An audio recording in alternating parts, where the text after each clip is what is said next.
ലോകത്തെ ഏറ്റവും വലിയ ക്ഷേത്ര സമുച്ചയങ്ങളിൽ ഒന്നായ തമിഴ്നാട്ടിലെ രംഗനാഥസ്വാമി ക്ഷേത്രം സന്ദർശിച്ച പ്രധാനമന്ത്രിയുടെ ദൃശ്യങ്ങൾ. ക്ഷേത്രത്തിലെ ആണ്ടാൽ എന്ന തലയെടുപ്പുള്ള കൊമ്പനാനയ്ക്ക് മോദി മൌത്ത് ഓർഗൻ നൽകി. ക്ഷേത്ര പരിസരത്ത് മൌത്ത് ഓർഗൻ വായിച്ച് ആണ്ടാൽ എന്ന ആനയും പ്രധാനമന്ത്രി നരേന്ദ്രമോദിയെ അനുഗ്രഹിച്ചു.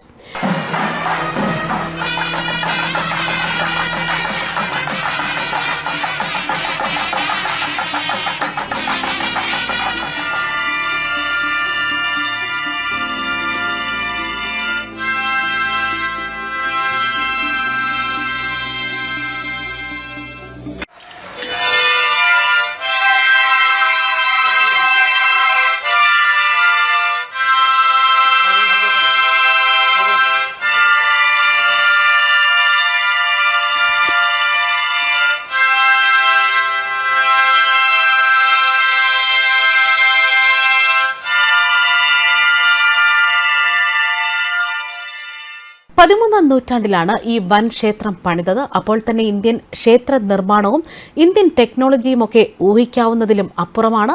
കമ്പിയും സിമന്റും ഉപയോഗിക്കാതെ നിർമ്മിച്ച ഈ ക്ഷേത്രം 1000 വർഷത്തെ പഴക്കത്തിലേക്ക് നീളുമ്പോഴും കരുത്തിൽ നിന്നും കരുത്തുറ്റതായി തന്നെ നിലകൊള്ളുകയാണ്. ക്ഷേത്രത്തിനകത്ത് വിഷ്ണുവിന്റെ അവതാരമായ രംഗനാഥനെ ശയിക്കുന്ന ഭാവത്തിൽ അഗാധമായ ഭക്തിയോടെ ആരാധിക്കുന്നു. നേരത്തെ ക്ഷേത്രത്തിലേക്കുള്ള യാത്രാമധ്യേ തന്നെ സ്വീകരിക്കാൻ തടിച്ചുകൂടിയ ജനങ്ങളെയും ബിജെപി പ്രവർത്തകരെയും പ്രധാനമന്ത്രി അഭിവാദ്യം ചെയ്തു. ജനക്കൂട്ടം ജയ് ശ്രീറാം എന്ന് വിളിച്ചപ്പോൾ വണക്കം എന്ന ആംഗ്യത്തിൽ കൈകൾ കൂപ്പി പിന്നീട് രാമേശ്വരത്തെ അരുൾമികു രംഗനാഥസ്വാമി ക്ഷേത്രത്തിൽ മോദി പ്രാർത്ഥന നടത്തുകയും ചെയ്തു.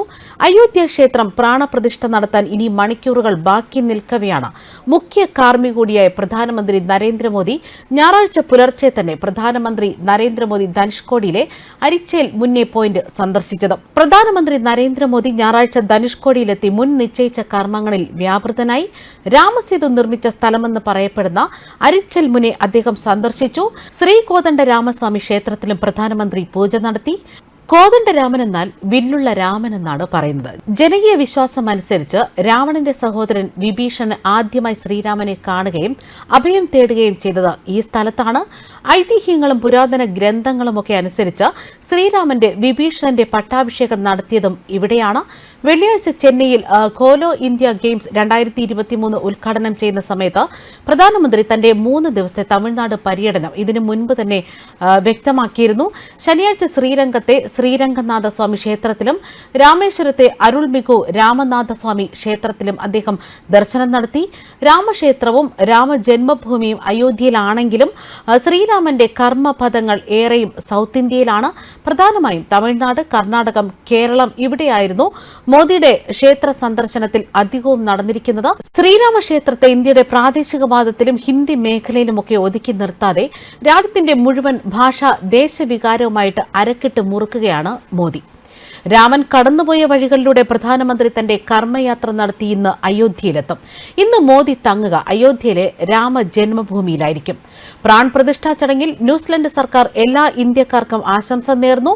ലോകമെമ്പാടുമുള്ള ഇന്ത്യക്കാർക്ക് അയോധ്യയിലെ രാമക്ഷേത്രത്തിന്റെ ഉദ്ഘാടനത്തിന്റെ ആഘോഷത്തിന് ഞാൻ ആശംസിക്കുന്നു എന്നാണ് ന്യൂസിലൻഡ് മന്ത്രി മെലീസ ലീ പറഞ്ഞത്. 500 വർഷങ്ങൾക്ക് പിന്നാലെ രാമക്ഷേത്രം ഉദ്ഘാടനം ചെയ്ത പ്രധാനമന്ത്രി മോദിക്കും ഭാരതത്തിലെ ജനങ്ങൾക്കും അഭിനന്ദനങ്ങൾ. പ്രധാനമന്ത്രി മോദിയുടെ പ്രവർത്തനത്തിന്റെ ഫലമാണ് രാമക്ഷേത്രം. ഈ മന്ദിറിനെ ഉയർത്തെഴുന്നേൽപ്പിക്കാൻ അദ്ദേഹം ശ്രമിച്ചു.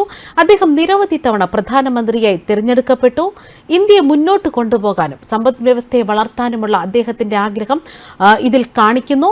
പ്രധാനമന്ത്രി മോദിക്ക് ചുറ്റും ലോകത്തിന്റെ ബഹുമാനവും ആദരവുമുണ്ട്. ലോകത്തിനും ഇന്ത്യയിലെ ജനങ്ങൾക്കും വളരെ നല്ലത് ചെയ്യുന്ന നരേന്ദ്രമോദിക്ക് ദീർഘായുസ്സും ആരോഗ്യവും ന്യൂസിലൻഡ് സർക്കാർ ആശംസിച്ചു. ന്യൂസ് ഡെസ്ക് കർമ്മ ന്യൂസ്.